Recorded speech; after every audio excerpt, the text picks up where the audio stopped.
আসসালামু আলাইকুম রহমতুল্লাহি অবরকাতুহু।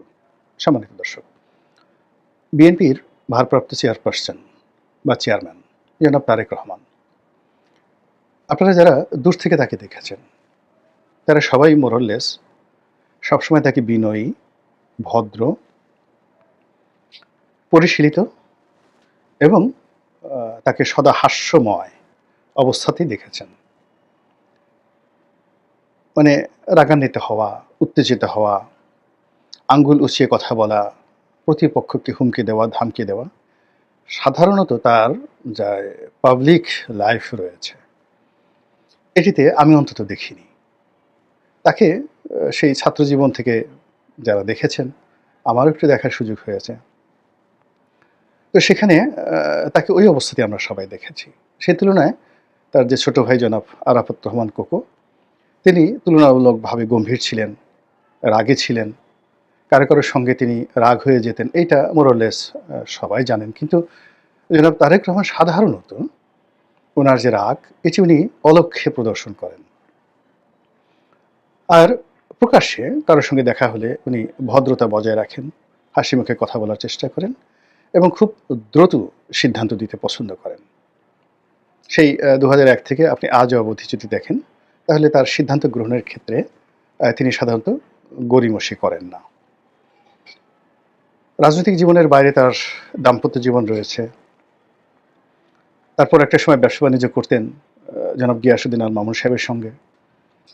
তার একটা অফিস ছিল মার্শাল ডিস্টিলারিজের অফিস, এবং সেই অফিসটি বেশ কিছুদিন পাশাপাশি ছিল আমাদের। আমার ৫৩ মতিঝিল যে মডার্ন ম্যানশন অফিস ছিল, ওই বিল্ডিংয়ে তাদের অফিস ছিল, অর্থাৎ জনাব তারেক রহমান এবং তার যে মামা সাইদ ইস্কান্দার সাহেব, তাদের অফিস ছিল। তো আমাদের প্রায়ই লিফটে দেখা হতো। তো সেই যে লিফটে দেখা হতো, তিনি কোনো রকম প্রধানমন্ত্রীর ছেলে হিসেবে ওভাবে দাপট দেখানো বা আলাদা স্বতন্ত্র বৈশিষ্ট্য দেখানো, ওটা কখনো তিনি করেননি। লাইনে দাঁড়িয়ে চুপচাপ উঠেছেন, মানুষজন সালাম দিলে তিনি সালাম বিনিময় করেছেন বা তিনি সালাম দিয়েছেন। তো এই যে তার এই যে স্বাভাবিক বৈশিষ্ট্য, এই বৈশিষ্ট্যের বাইরে গিয়ে তিনি যদি হঠাৎ রেগে যান, it means it's a bad signal for him. এবং অ্যাট দ্য সেম টাইম তার যারা পার্টি ম্যানার রয়েছেন, দলের যারা লোকজন রয়েছেন, তাদের জন্য খুবই একটা খারাপ সংবাদ। আপনারা জানেন যে একটা বিখ্যাত কথা রয়েছে, রেগে গেলেন তো হেরে গেলেন। আর মানুষ রাগ হয় সাধারণত আতঙ্ক থেকে, ভয় থেকে, অস্থিরতা থেকে, অনিশ্চয়তা থেকে। এখন গত সেই ১৫ বছর ধরে বিভিন্ন প্রতিকূল অবস্থা তিনি অতিক্রম করেছেন। সাবেক প্রধানমন্ত্রী শেখ হাসিনার কটাক্ষ, একাধিক মামলা, তারপরে দলের অভ্যন্তরীণ হানাহানি, কাটাকাটি, গ্রুপিং, কিন্তু উনি কখনোই মেজাজ হারাননি। উনি ওনার মতো করে সিদ্ধান্ত নিয়েছেন। কিন্তু হাল আমলে দেখা যাচ্ছে যে তার চেহারার সে জৌলুস আগের মতো নেই।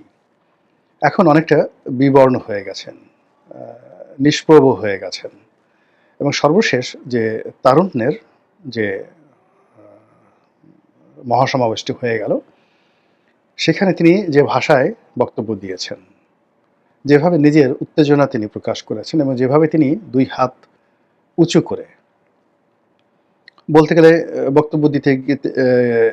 বক্তব্য দিতে গিয়ে তিনি একেবারে চেয়ার থেকে দাঁড়িয়ে যাওয়ার মতো পর্যায়ে পৌঁছে গিয়েছেন এবং যেভাবে তিনি বলেছেন, দিল্লি নয়, পিন্ডি নয়, নয় অন্য কোনো দেশ, শুধুই বাংলাদেশ। তো এই শব্দগুলো উচ্চারণ করতে গিয়ে তার কণ্ঠের যে স্বাভাবিকতা ছিল না। কণ্ঠর যে স্কেল, এটা অনেক ঊর্ধ্বে উঠে গিয়েছিল। ফলে গলার যে স্বাভাবিক স্বর, এটা ভেঙে গিয়েছিল। ২ নম্বর হলো যে এই কথা বলতে গিয়ে তার মুখের যে ভঙ্গি হয়েছিল, তার চোয়াল যেভাবে শক্ত হয়ে গিয়েছিল, এটি আমি কখনো তার জীবনে দেখিনি। তো অবস্থা দৃষ্টে মনে হচ্ছে যে তিনি আর ধৈর্য রাখতে পারছেন না। দ্বিতীয়ত, তার মধ্যে একটা আতঙ্ক, অস্থিরতা কাজ করছে। আর তৃতীয়ত, তিনি এই মুহূর্তে কাউকে বিশ্বাস করতে পারছেন না। এই ব্যাপারে সংক্ষেপে আলোচনা করব। তার আগে তার আরেকটি কথা বলে নেই। সেটা হলো যে তাকে সবসময় আমরা ওয়েল বিহেভড অবস্থায় দেখেছি। কিন্তু একবার তিনি রেগে গিয়েছিলেন, যখন সর্বশেষ তিনি যাকে বলা হয় ক্ষমতায় ছিলেন, অর্থাৎ 2001 থেকে 2006। একটা হলো প্রকাশ্যে তিনি জনসভায় রেগে গিয়েছিলেন। আরেকটা হলো টেবিল 1 to 1, সেখানেও তিনি মেজাজ হারিয়ে ফেলেছিলেন। তো প্রথমটি ছিল ঢাকা বিশ্ববিদ্যালয়ের যে সুইমিং পুল আছে ওই মাঠে একটা সমাবেশ করেছিলেন তিনি, এবং সেখানে প্রধান অতিথির বক্তব্য দিতে গিয়ে তিনি লগি বৈঠার জবাব দেওয়ার জন্য, অর্থাৎ আওয়ামী লীগকে জবাব দেওয়ার জন্য তিনি বলেছিলেন যে আমাদেরও কাস্তে আছে, মানে ধান কাটার জন্য যে কাশি বলি, তো তিনি সেই বলছিলেন যে আমাদেরও ওই ধান কাটার জন্য কাস্তে আছে। তো সেই কাস্তে দিয়ে যদি আমরা আক্রমণ করি তাহলে ওই সমস্ত লগি বৈঠা থাকবে না। সমস্ত মানুষ হৈ হৈ করে উঠেছিল। কিন্তু আমি সেই দিনই বুঝতে পেরেছিলাম যে উনি মেজাজ হারিয়ে ফেলেছেন, এবং বর্তমান যে রাজনৈতিক পরিস্থিতি, হাওয়া ভবনের মাধ্যমে তিনি যেভাবে নিয়ন্ত্রণ করছিলেন 2006 সনের সেই প্রথম দিকে এসে বা 2005 সনের শেষের দিকে এসে কোনো কিছু তার নিয়ন্ত্রণে ছিল না।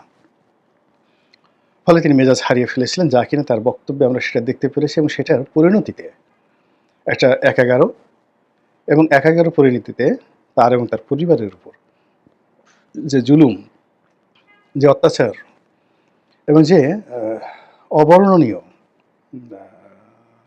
যাকে বলে দুর্ভোগ এবং দুর্দশা এসেছে, ওটা থেকে কিন্তু তারা এখনো বের হতে পারেননি, ওই ট্রমা থেকে। তো এই গেল প্রকাশ্য ময়দানে তার ধৈর্য হারানোর বা রাগ হওয়ার কার্যকারণ। দ্বিতীয় যে গোপন বিষয়টি, সেটি জনাব হোসেন মোহাম্মদ এরশাদ সাহেব এবং তার আপনজন যারা আছেন তারা এই ঘটনাটি দেখেছেন, জানেন। আর জনাব তারেক রহমান সাহেবের সঙ্গে যারা ছিলেন তারা জানেন।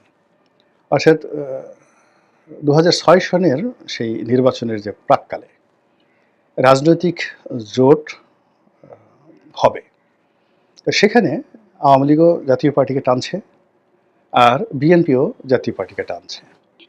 কিন্তু এরশাদ সাহেবের একটা নিদারুণ ঘৃণাবোধ ছিল বিএনপির উপর।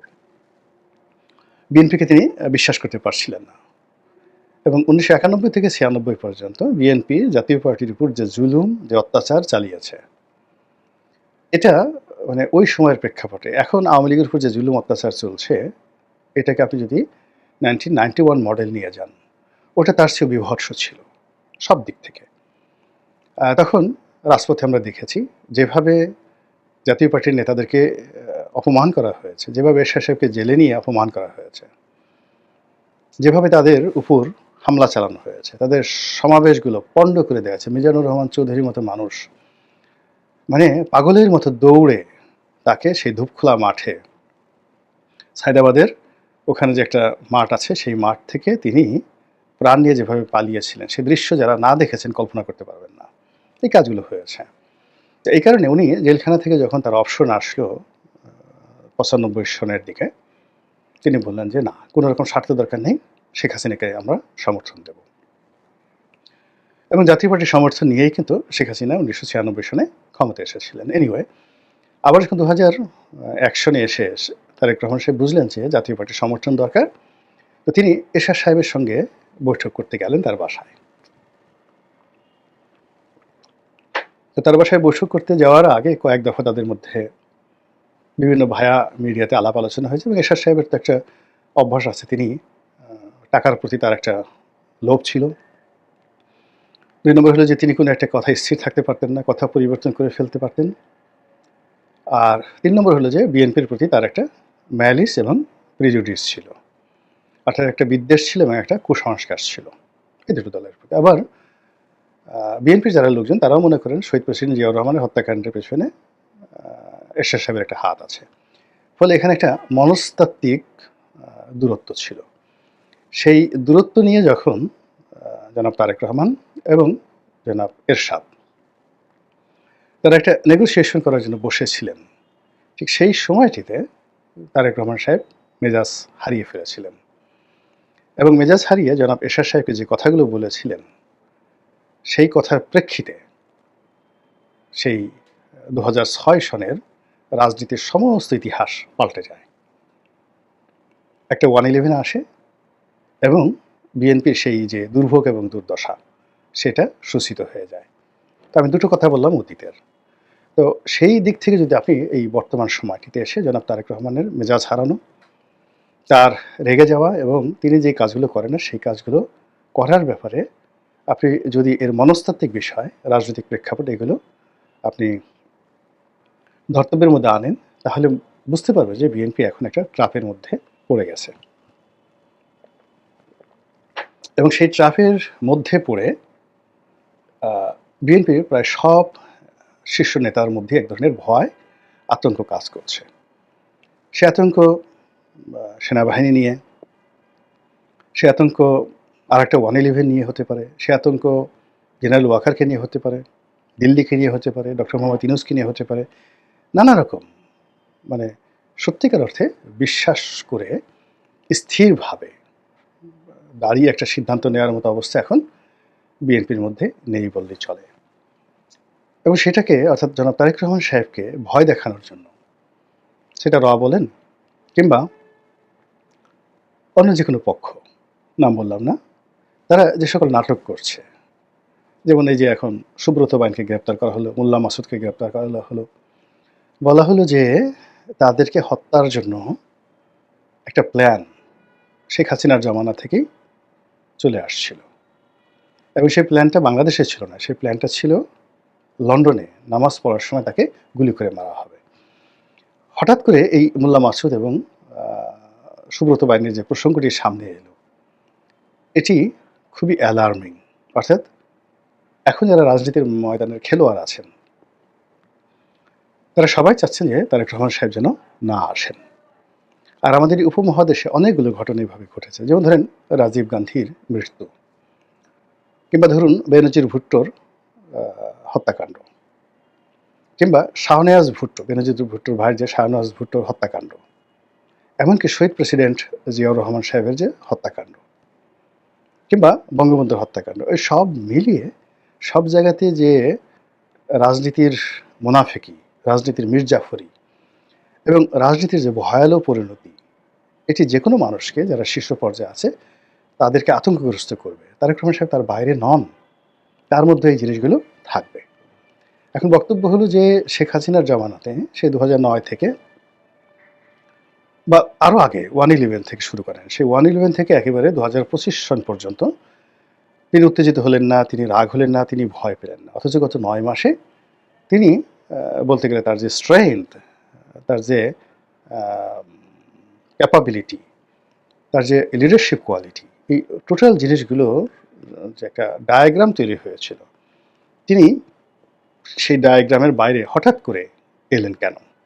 এবং তার এই যে অবস্থা, এই অবস্থার উপরে কিন্তু আগামী দিনের রাজনীতির সকল হিসাব নির্ভর করছে এবং সকল পরিণতি নির্ভর করছে। মহান আল্লাহ রাব্বুল আলামিন আমাদের সবাইকে হেদায়েত দান করুন এবং হেফাজত করুন। আসসালামু আলাইকুম রহমতুল্লাহি ওয়া বারাকাতুহু।